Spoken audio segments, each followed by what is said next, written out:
Namaste and welcome to Urban Chatterati. This is Abhinav Prakash. I know it has been a long time, but I'm here again. And I'm here with a very special guest, Arjun Kadian, to discuss his first book, which is Land of the Gods, The Story of Haryana. Arjun, welcome to the show. Thank you very much, sir. So glad to finally get into this conversation with you. Here's the heart of the book that I've been working on for a long time, discussing with you for a long time. In fact, this entire journey, thanks for your participation, helping me understand the region and helping me understand how people outside the state look at the region. So, thank you very much for inviting me to the show. You've been doing amazing work with the podcast, bringing new ideas, bringing young people, you bringing new people into the conversation that otherwise uh, sideline this already space which is inundated. So thank you very much. I'm really glad to get into conversation with you. Thank you, Arjun, for those kind words. And congratulations, your book was launched yesterday, right?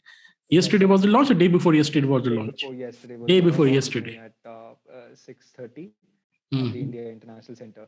Yep. So looking forward to read your book. And let's start with the first question, which is a very obvious question. Why did you write a book on Haryana? I was also searching about Haryana. Now in BJY, I'm also the in charge of Haryana. So I was trying to read something about Haryana. There's not much available on Haryana in terms of books or articles or the research papers. So why is that so? And what prompted you to write the book on Haryana? Absolutely. So yes, one, it's a first and obvious and a wonderful question because this question for any budding writer as well as any person who wants to think about India in a wholly objective manner notices this thing and often falls into question that narrative about in history is selectively talked about in some specific regions only. So in 18th century, there's a whole lot of talk about Bengal. When it comes to Hindi belt politics, there's a great deal of conversation happening on Uttar Pradesh. People do talk about Kerala, like Manupalai is doing. But Haryana for long has been absent in this entire intellectual and academic space. And there could be multiple reasons for it, and I can go on elucidating all of that. But important it is that I come from Haryana, and through my years of work, study, research, and everything that I've been trying to do, I saw that quite often what is happening is every now and then, when anybody asks any question about Haryana, there's a total paucity of any literature or a good work on Haryana that anyone could actually show up. That hey, this is what you want to. If this is what you want to know about Haryana, here is a book that you can go on, reading. So one, of course, there is an absence of that literature, and I wanted to make that, I wanted to fill that vacuum. You would know our mutual friend Sanjeev sir. He often says this that it's an opportunity. You are from Haryana, Arjun, and there's nothing written on. There's new voices that need to come out of that region, and Haryana has totally a very enriching history. So let's talk about it. Let's write it, and that is how I started thinking about working on Haryana. In fact, I must give credit to you. I remember 2015-16 when we had just then joined the Indic Book Club, and we got into conversations about what is happening in academia, what is happening in history writing, and so on and so forth. I realized that there was this sheer absence of any conversation related to Haryana. And in that process of deliberations, discussions, and understanding what history is about or why certain things are absent in academia or literature, I got to understand them much better. And then ultimately, through that, in that 4, 5, 6 years of journey, I'm finally out with that. The first title, Land of the Gods, the story of Haryana. Yes. So tell us something about the history of Haryana in brief. We don't want to discuss the ancient history of the Haryana. I'm more interested in the modern history. But let's start. I mean, what is the cultural significance of Haryana for Bharatvarsha? We know the name Bharat itself comes from the Haryanvi tribe, right? The Bharat tribe which fought in the Battle of the Ten Kings. So many people don't know about it. Even many Haryanvis do not know about it. So could you just tell us the cultural historical significance of Haryana for Bharat? Absolutely. So see, like rightly pointed out by you at the beginning itself, that Haryana is the region that wherein the Bharatas, the tribe that gave India its modern name, because we say India, that is Bharat in the constitution. The tribe used to reside in Haryana, and the famous Battle of Ten Kings was fought on these lands. And in this, uncritically, this is the land where the Saraswati civilization flourished. This is the land where the biggest mounds of Sindhu Saraswati civilization existed. And for long, it was not talked about. For long, in academia or in public intellectual spaces, Haryana has not been given its due. But now it's time that we are talking about it. So from beginning, from very get on, since the first, since civilization in India, one flourishing civilization was, and we've often been taught that it was Indus Valley civilization or Harappan civilization. But a right thing to call it would be Sindhu Saraswati civilization, because not just on the banks of Indus, you find on the banks of Saraswati River a lot of these mounds which date around the same time. So consider Sakhigadi, which is one of the biggest mounds of the civilization. The mound is in Haryana. The entire Hisar, Fatehabad, Sirsa belt in Haryana is, there are multiple such mounds which tell of a enriching and a flourishing culture and civilization. And right after that, you see, there's a lot of documentation available now on, and I've spoken about it before as well, that Saraswati River used to flow through these lands. Saraswati Research Center at Kurukshetra University, only today it was out in newspaper in the Tribune, that they found a new channel which connects, which was a tributary or a distributary, so a channel which was in the larger drainage basin of the Saraswati River. So yes, of course, even Saraswati River is central to the idea of Indic civilization, and Saraswati River used to flow through Haryana. Although times we, in public discussions, we end up talking about Indic civilization. We do talk about Saraswati civilization, but we fail to give due credit to Haryana. And this is a question that, of course, I was facing during the course of research, and this is a question that I wanted to address as well. And I am trying to make a dent with the book now that the book is out. Uh, because you see, the Vedas are considered as the central node of the Indic civilization.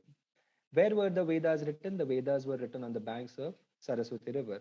Where was the Saraswati River flowing? It was flowing through Haryana. And there's immense geological, linguistic, archaeological, and other evidences that point out to the direction and the course of the river as well. And how the course of the river has changed is also being talked about or discussed in the Vedas. Apart from that, right, Mahabharata, the great battle between the good and the evil was, or the battle of Dharma versus Adharma, was fought on the lands of Haryana. It was Dharmkshetra, Kurukshetra. So hence, for some certain reason, and I think it requires a much detailed answer, which I would like to explore also during the course of discussion, that this land, which was at one point center of Indic civilization, ended up becoming battleground of civilizations, because that is what you see in the entire medieval Indian phase. Because you see battles happening in Panipat, you see battles happening in Karnal, you see battles happening in Shaba, Dambala, Hisar, and all of a sudden you realize that okay, wait, Haryana in modern times is then being seen as, oh, it's in the periphery of Delhi, oh, it's between Delhi and Chandigarh, oh, it's Punjab and Delhi. So psychologically, in debates and conversations, the entire question and discussion on Haryana is seemingly lost, because to us as students of history, or at people who are researching that history, that that critical element and that contextualization has been completely lost. If one is to tell you that Haryana is the place where Lord Krishna delivered the Gita sermon at Jyoti Sir, which is very close to the Kurukshetra University campus, uh, many people would try would have it really tough to put it into context, put it into onto a map, that, oh wow, this is Haryana, this is this much distance from Delhi, and this is where the Lord Krishna delivered his sermon. I mean, go on quoting and talking and discussing of Mahabharata and Bhagavad Gita. But at the end of the day, it is important to take those historical and geographical lessons from that text as well. And that is where I begin my book. I talk about the Battle of Ten Kings, the battle of wherein the Bharata tribe, which gave India its name. I talk about them, then I do talk about Sindhu Saraswati civilization. And it's very interesting because you see, even in the medieval ages, when invaders used to come to Haryana or would essentially try coming to Delhi, they would use the same, because they would come on horses and they would use the same track or same track which was a dried basin of the Saraswati River. Hmm. So it's interesting that all those hot storms it has been Haryana has been trampled upon and has been scarred multiple times now, yet in conversations we do not talk about it because our priorities are probably a little disturbed. Mhm. But that's very interesting, but that Haryana has been ignored in much of the history writing. The Punjab dominates the history writing, and then you have Delhi, of course. But Haryana has also played a very important, significant role in India's history. And especially when we talk about the medieval history and the early modern history, that is something that people don't even know about what is happening in Haryana, right? And you have said it's the place where Krishna delivered his sermon on Bhagavad Gita and other things all have also taken place in this land. But this is also the land of Nath Sampradaya. This is also the land of various other religious traditions. People don't know about it. So what happened in the medieval ages when this bhakti, yoga, Nath Sampradaya started coming up? What was happening with the religious landscape? And then in the early modern period, with the arrival of the Afghans and the British and the Europeans, how did the scene unfold in Haryana? So, as we know that around the 7th, 8th century, 6th, 7th century, Islam had started to venturing out from the Middle East and going out to different lands. And in the same street, they entered India. Uh, Before or when they were entering India, the usual track or usual trajectory for them to their path towards India has to go from these lands, which is northwestern India, Punjab, Haryana, Rajasthan region. But when all of this was happening, India, which was primarily then a Hindu land or dominated by Hindu religion and different, and when I say Hindu religion, different sects of Hindu, different philosophies of Hindu religion, and that heterogeneous nature of the Sanatan Dharma existed and was well spread all across the country. But what was happening now is that in the 7th century, 6th, 7th century, first, right before the Islamic invaders came in, Thanesar was the capital of Raja Harshvardhan, who shifted his capital then to Kannauj and became the larger, the king of the entire Gangetic plain, and a very prosperous rule then. Right after that, during the Islamic invasions, because one has to come from that side, Haryana, of course, became a region where one has to cross if one is to go to Delhi or further into India. Hence, for people who wanted to defend Delhi, the Tomaras had established Delhi around the 7th century. So, in order to defend Delhi, you cannot be defending yourself at home. You have to step out a distant land where two armies will battle out with each other. And hence, Haryana became a battleground that the armies from Delhi would congregate in Panipat or Karnal, or soldiers and armies with a whole lot of things, and battle it out in this region. In the region itself, there was a flourishing and vibrant environment of bhakti. There was a flourishing and vibrant environment of the three Deva. There was a vibrant environment of Nath Sampradaya. It was also evolving, of course, much later. But point is that in the villages of those ages until today, you would find that in almost all, Haryana is thousands of villages in Haryana, and every village you would see there's some temple. Every field has a small temple. The villagers are involved with some sort of a sect or some sort of philosophy in the greater Sanatan Dharma. And this was the tradition for a long time. But as a consequence of those Islamic invasions, and then that Haryana being in that path towards Delhi or further into India, Haryana had become a battleground for civilization. So beginning from 1000s, the first century of the last millennia, the Battle of Taraudi is, or actually it's called Battle of Tarain.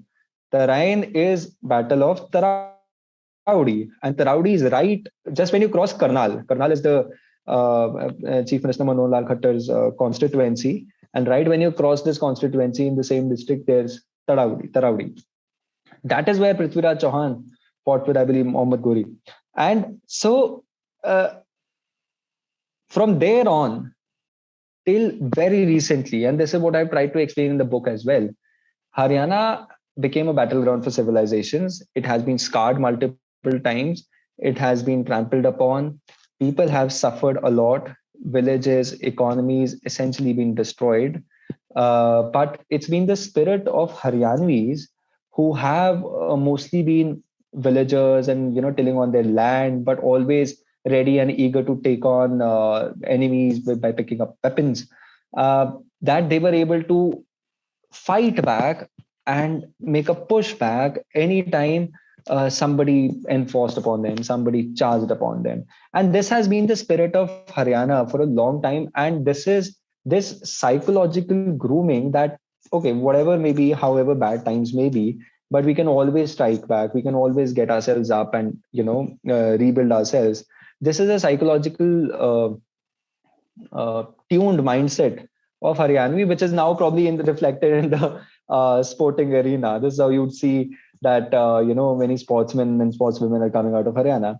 But apart from that, of course, in the religious landscape, Haryana had become a center for a lot of religious deliberations and discussions on different sects. Nath Sampradaya is spread across, be it Jind ke paas, there's a Pandu Pindara temple, which is believed to be a temple jahan par the Pandavas had prayed. Then there was, of course, and there are such histories of such religious histories are spread across different villages of Haryana. For example, Kaithal is a district. It's called, it is believed that its original name is Kapisthal, and Kapi, as you would relate with Lord Hanuman. Then, of course, you have the Janmejay, Faridabad ke andar Janmejay sacrifice hai. Then there's Safidon, jahan par there are tales. Then there are multiple tales across the Haryanvi lands which talk and relate the daily lives and whatever is happening in Haryana to some religious or mythological or historical, whatever anybody wants to call it, to that story which relates at all to the grander Sanatan Dharma tradition. Apart from that, Haryana had also become a center for a budding Sufi culture. Now, what is modern Haryana, thanks to the altogether a cultural shift that was taking shape in Haryana during the medieval ages, and in fact in all of India as well, Sufism had started spreading, and Panipat, for example, became a very important hub for Kalandars.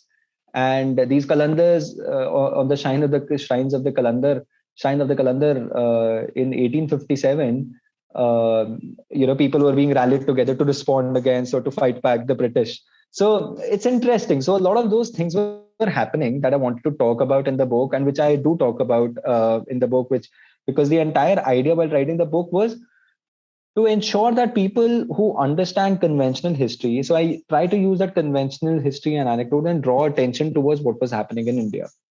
So you'd see the three battles of Panipat, you'd see, and those three battles of Panipat are very, very important considering the larger, grander history of India.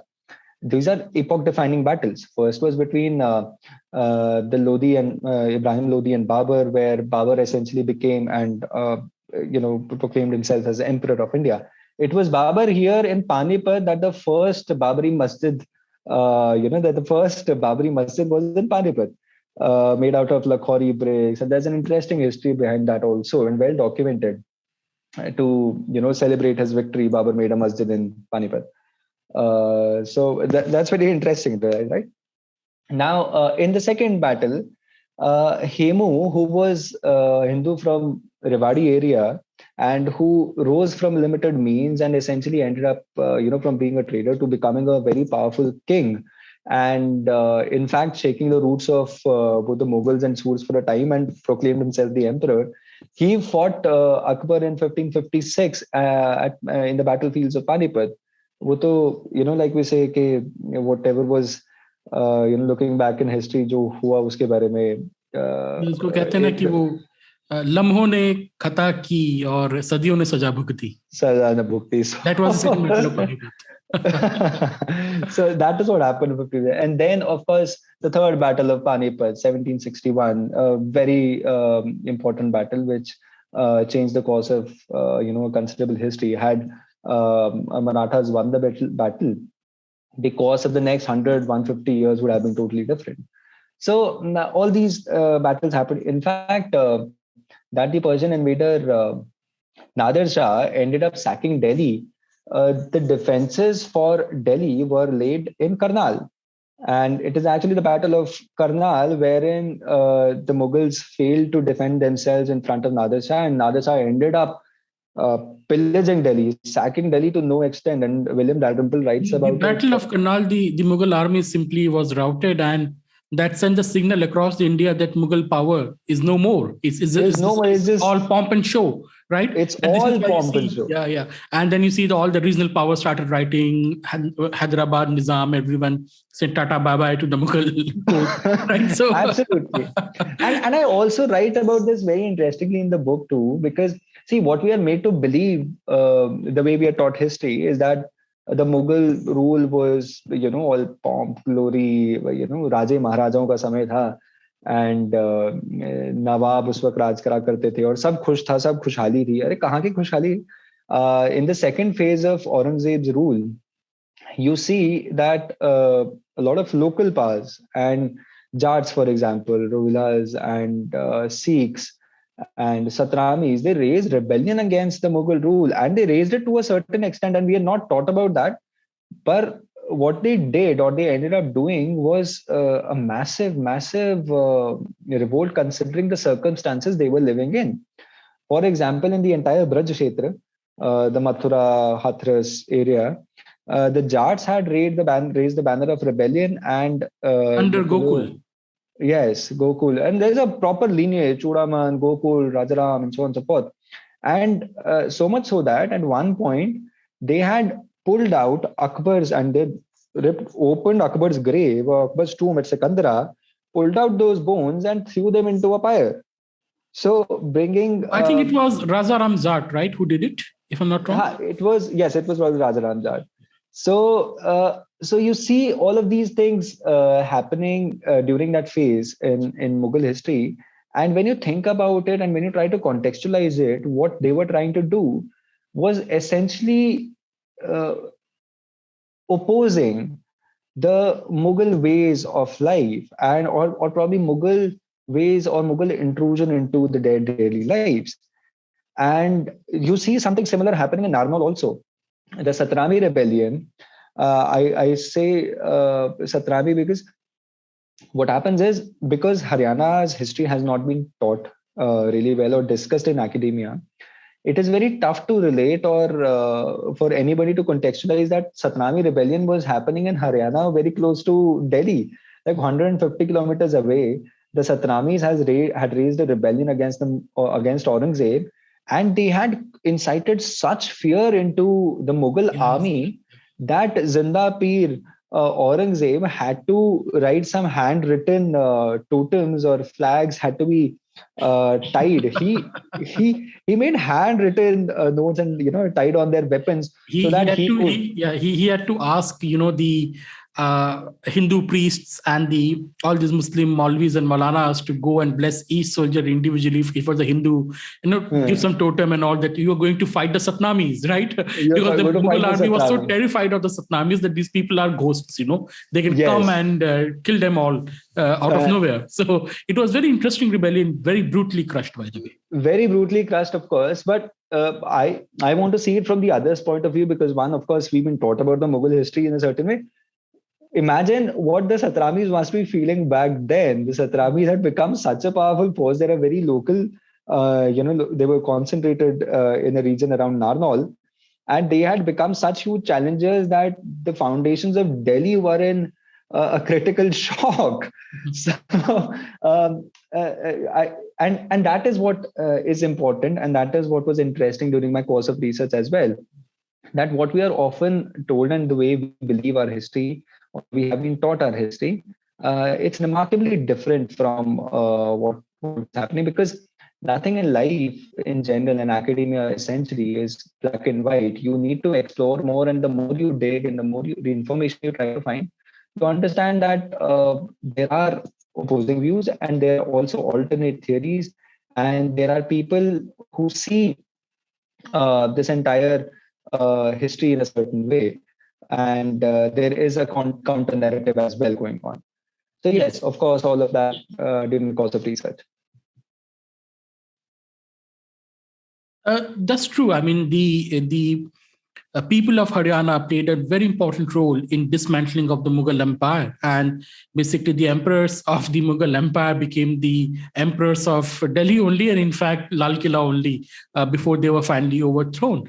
But let's talk about the modern history of Haryana under the British rule. What happened in Haryana, and how did the modern Haryana, as we know it today, came into existence? Right. So what was happening in what Jadunath Sarkar also talks about, and multiple historians have written about, that the 18th century ended up becoming an era of anarchy. Taking from Jadunath Sarkar only, I think William Dalrymple also titled his book, gave title to his book, Anarchy.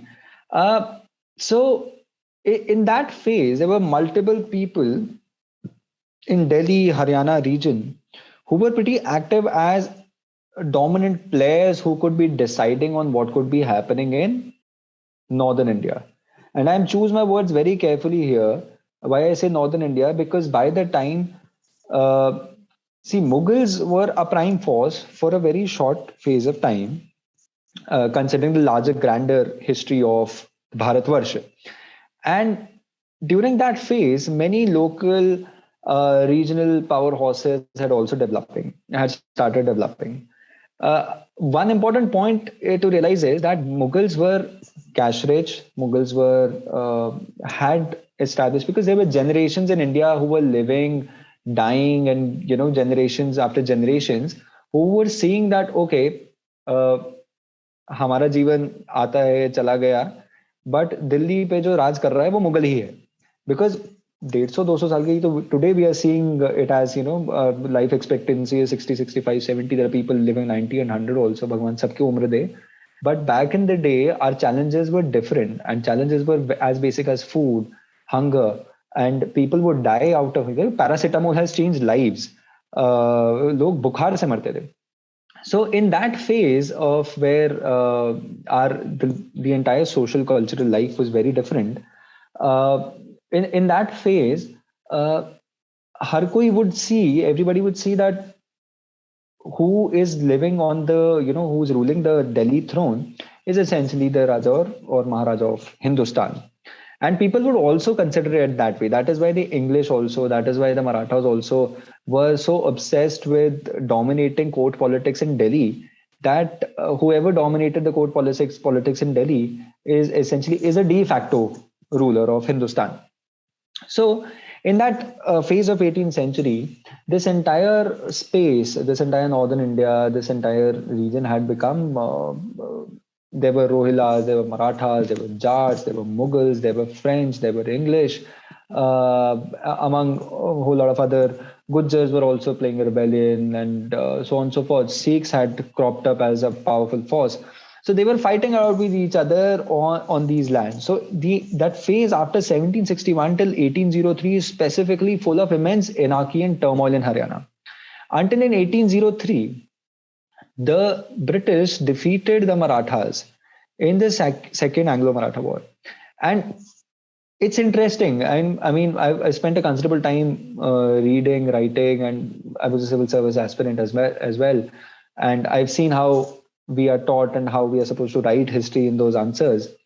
That 1803, it is important to set in our minds and important to understand it, that although in 1803 the Delhi throne was ruled by a Mughal emperor, I believe it was Shah Alam, but the court politics at that time, whoever dominated, and Marathas were a prominent force then, because Marathas in late in 1730s, 40s, and so on and so forth, they had gone up till Attock. वहां पर भगवा झंडा लहरा आए थे, but de facto ruler जो होता था वो उस टर्मोइल में के अंदर हर बार even Arjun in 1803 I think from 1770 some date I'm unable to recall it till 1803 लाल किले पे भगवा झंडा फहरता था मराठाओं का, मुगल एम्परर मराठा प्रोटेक्शन में राज करता था. 1803 के बाद जो है अंग्रेजों ने वो झंडा तुड़ाया था मराठाओं का लाल किले से. Absolutely. So multiple people had a role to play. In fact, the Scindia army had the most critical role to play.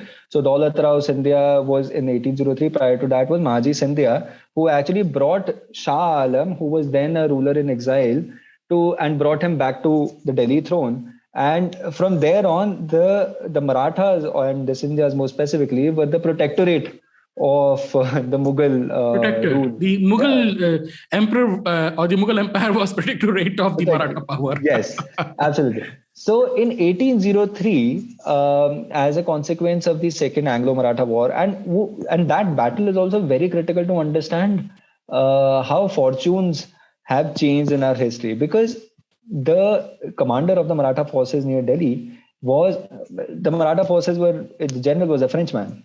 And the Frenchmen were always in some sort of politics going on with the British. So there was this strange Anglo-French rivalry at play, and some deceiving and deception was also in play. And at the end of the day, the Marathas lost the war. And as a consequence of that, the British actually took the politics of the Delhi court from the Marathas. They did not have to defeat the Mughals. They had to defeat the Marathas to get hold of what the Mughals or the Mughal emperor. So it's interesting that, we understand this history like, okay, 1526 ke andar Babur came, until 1857 the Mughals were ruling. How were the Mughals ruling? If the Mughals were ruling, the second Anglo-Maratha war would not have been, it would have been Anglo-Mughal war. So it was an Anglo-Maratha war. Marathas lost the war, and at the end of it, the English started to took over these lands. And during that phase, Delhi and the region, the environs and the territories around Delhi, and it was a different administrative structure. It's not easy, and it's not right to understand that administrative structure in same parallels as the way we understand modern administrative structures. So during those days, the environs or the territories around Delhi were either from some governor in the court of the Delhi ruler, the Delhi emperor, or somebody from the family, or some kiledar would be posted for the defenses. So all those things were happening. And Haryana slowly started to see, and in effect, since 1803, Delhi, Haryana region started to see a change in their own administrative and judicial structures.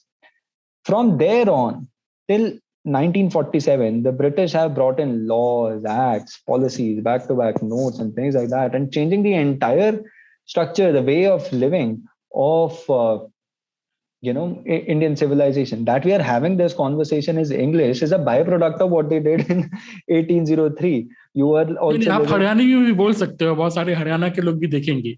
तो मैं तो यही कह रहा था ना कि भाई हरियाणवी, मैंने कुछ दिन पहले एक और फ्रेंड के साथ इंटरव्यू था, तो he asked me this question about Hindi versus Haryanvi. So I had to explain him कि यार Hindi versus Haryanvi नहीं है. Haryanvi is the Hindi that Haryanvis know. वो ही भाषा है ना. हाँ, हमारे यहाँ हिंदी नहीं, हमारे यहाँ दो भाषा है, या तो आप अंग्रेजी में बात करोगे यार, तो दूसरा बात हरियाणवी में करा करें. For your Haryanvi audience, you can say something in Haryana, right? हाँ, so वो मतलब स्वाद लेते लेते थोड़ा चर्चा चलती रहे, फिर बीच में बात करेंगे. हरियाणवी निकलेगी. हरियाणवी तो अंदर ही होती है, वो तो दबाई होती है. अब जब दिल्ली में आते हैं ना, तो सारे पूछे जाते हैं कि भाई कितने हो, कड़े से आए, सारे पूछा करें लोग. अब it's a cultural change, and it's important for us Haryanvi also for a long time, because those stereotypes were established there to counter all of them. We for long realize कि okay, now I can go back to saying Haryanvi सारे मानसा खातर. So yes, so in 1803 then this change started to set in both in judicial administrative structures, and since then we see a great deal of transformation happening in Haryana in terms of territorially administration. जैसे judicial की बात है तो people tend to think that the judicial reforms that the British brought in were should be lauded for another few centuries, not realizing the fact that just when it had happened, there are recorded notes in front of Charles Metcalfe, submissions which say that sir, so like it happens in panchayats, na? Because panchayats and khap panchayats are social institutions, they're not judicial institutions. So uske beech mein, a person cannot commit perjury. He cannot lie, because then he might have to face the boycott of the immediate society. But in front of a judge, in front of a court, आप कुछ भी बोल देते हो, and you have to then it's a long list of आपको police से check कराना है, then police will have to find a who will support your argument, so on and so forth. So it's a very complex structure. So this has been talked about back in 1800, I believe 1819 or 1809. कि Metcalfe के सामने ही ये submission हुआ है कि the judicial changes that you are trying to bring, and it's telling of how they were trying to bring forth this change, and this change was not being welcomed. कि the change in the entire judicial structure, कि कैसे आप ये change जो लाना चाह रहे हैं, ये is not a great change, and people are not particularly enjoying or liking either of it. So that essentially from 1803 to 1857 ultimately gave rise to the first War of Independence. But the history after that, how the Haryana state formation happened, is mostly well known. So let's not get into that. Let's come to the Haryana after 1990s. Suddenly Haryana has been transformed. If you look the last 30 years or 35 years, you have Gurgaon, you have entire this belt, which is extremely prosperous now, very urbanized, part of the NCR. And people don't even recognize, some people, I know many people in Delhi, they don't even consider Gurgaon to be Haryana. They think just traveling between Delhi, right? If there were no tolls and all, people will not even notice.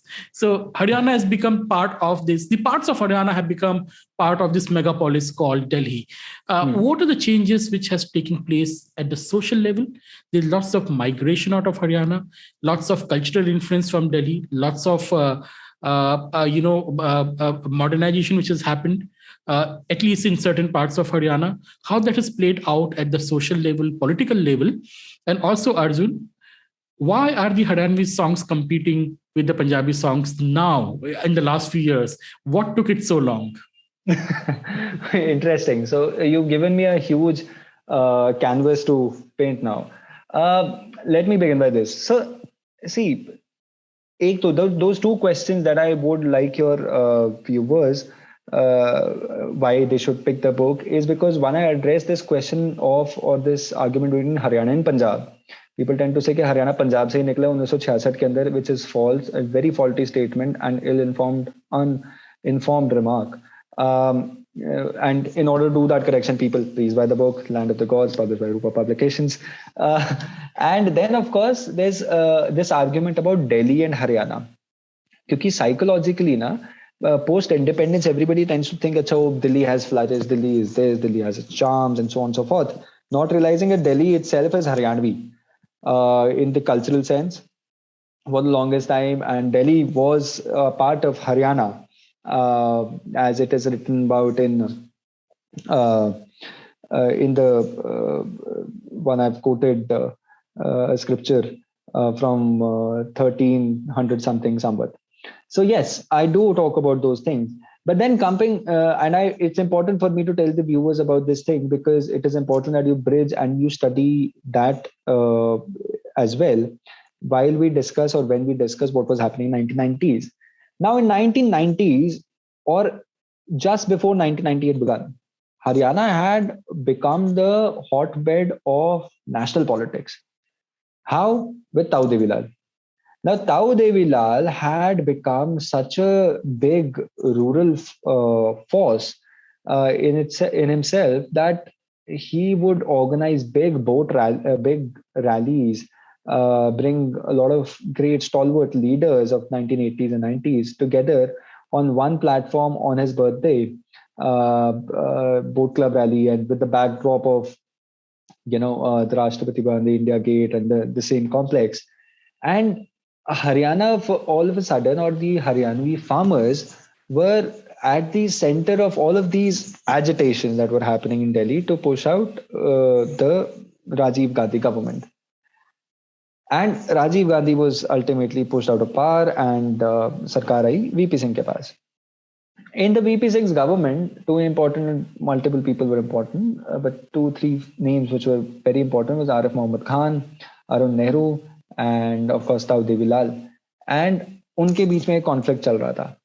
Now, Tau Devi Lal by then he had stepped out of the state's politics, had become at a center point of national politics, and but whatever was happening in center was consequently going to affect what was to happen in the state as well, because in the state it was his son who was trying to establish himself as the chief minister. So in early 1990s, when the economic reforms were happening in Haryana, in India, Haryana was also going through a great deal of change, both socially, economically, culturally. And what has happened since the early 1990s has been a huge transformation. And this I write about in the last chapter, where I talk about this land, which like we've spoken now, became a battleground of Indic civilizations, and there's been so much of turmoil and anarchy. All of a sudden is यहाँ पर पैसा आ जाता है. All of a sudden यहाँ पर लोगों के यहाँ पे per capita income बढ़नी start हो जाती है. And that does not happen in the last decade of the previous century. This happened in this century itself. The major money, the major capitalization of the farmlands, that is the monetization of the lands, it has happened in this century. And in the last 2 decades only, essentially, we end up seeing that Haryanvis now are cash rich. Haryanvis have started to or began stepping out into different fields, started harboring ambitions of getting into bureaucracy, started harboring ambitions about being big businessmen, started harboring ambitions about getting into media, culture.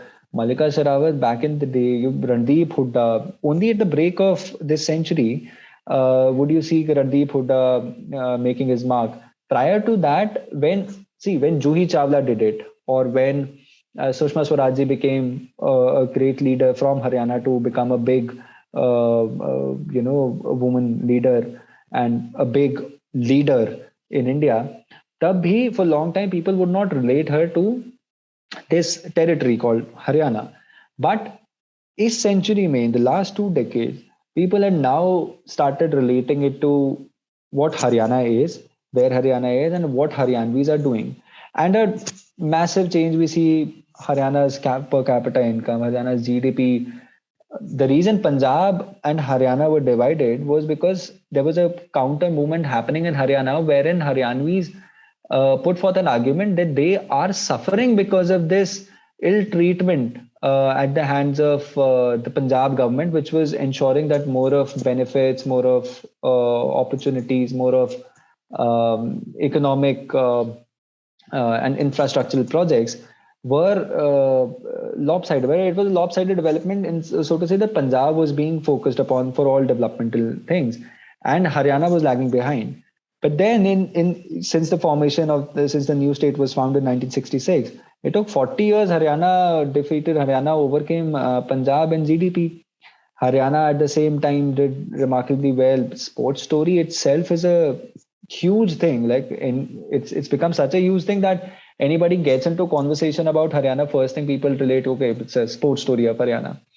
So, and that also has been a very fulfilling, research or course of research for me, because in that entire journey, I could see and understand, because these sportsmen are young. They're maximum 35 ke paas hi honge, that the seniors who played in 2006 or 4.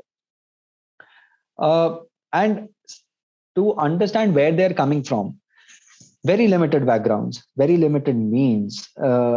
For them, getting larger glories on international stage also had something to do with their motivation or why they had to get out of their own circumstances. So hence it was pretty important for them to also put in all of their heart into the game and win as many medals as they could. And so from sports to media to defeating or stereotypes, Haryana has seen a tremendous transformation. And of late, a major transformation that I personally seeing is in the music industry. For long, Punjabi music culture is an apex culture. It has dominated Punjab.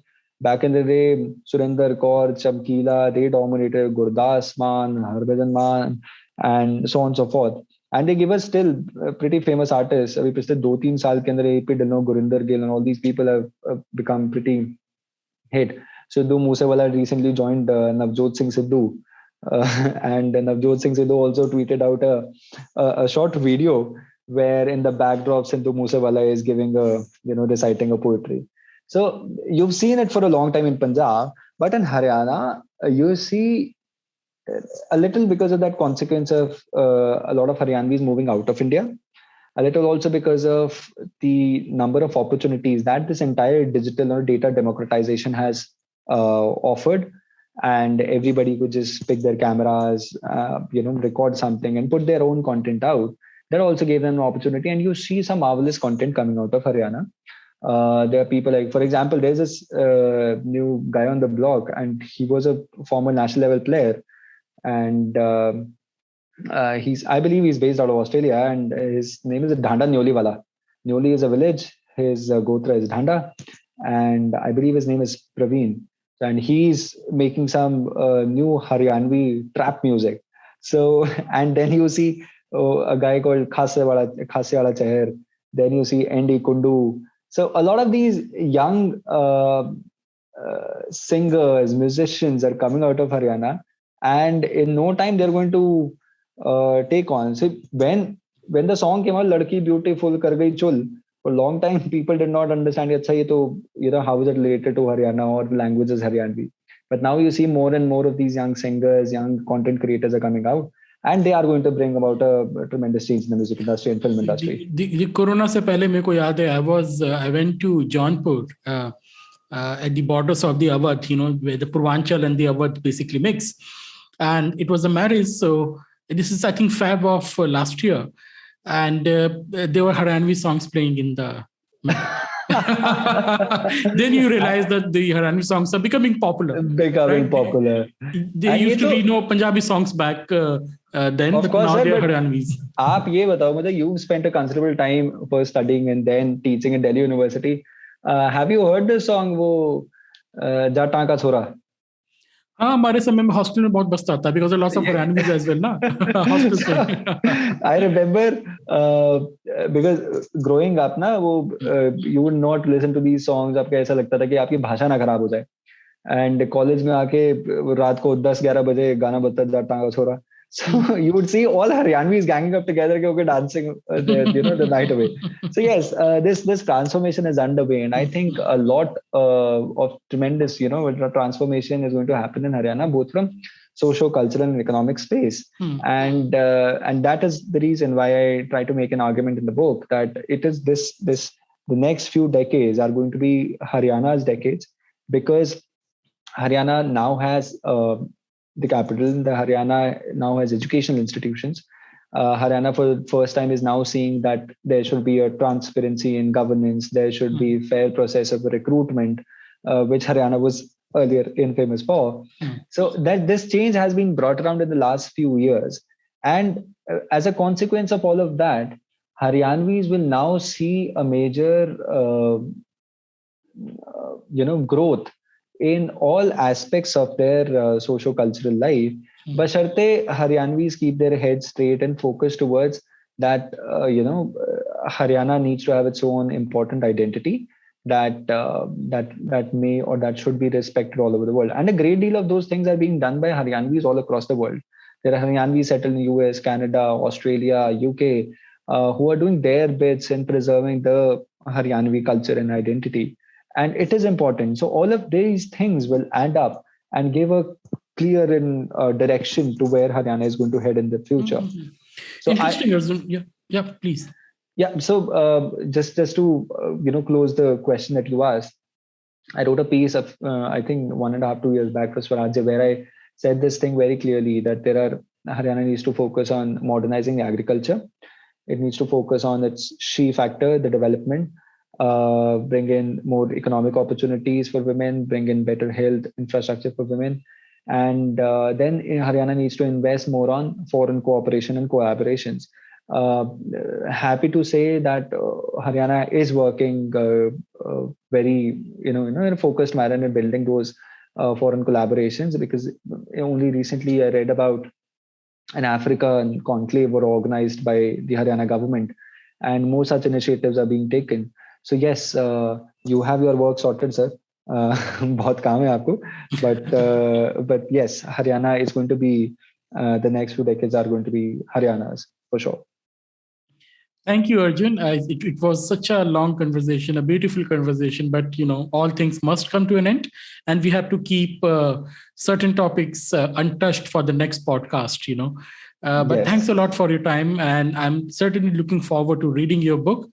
And I will also highly recommend. I have the Kindle copy, so I can't do it, but I will request all the audience and everyone who is watching this video to make sure that you buy the book and support the young author Arjun Kadian.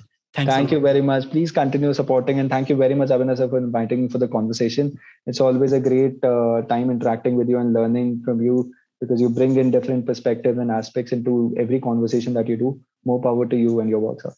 Thank you. And thank you, audience. Once again, hoping to see you soon.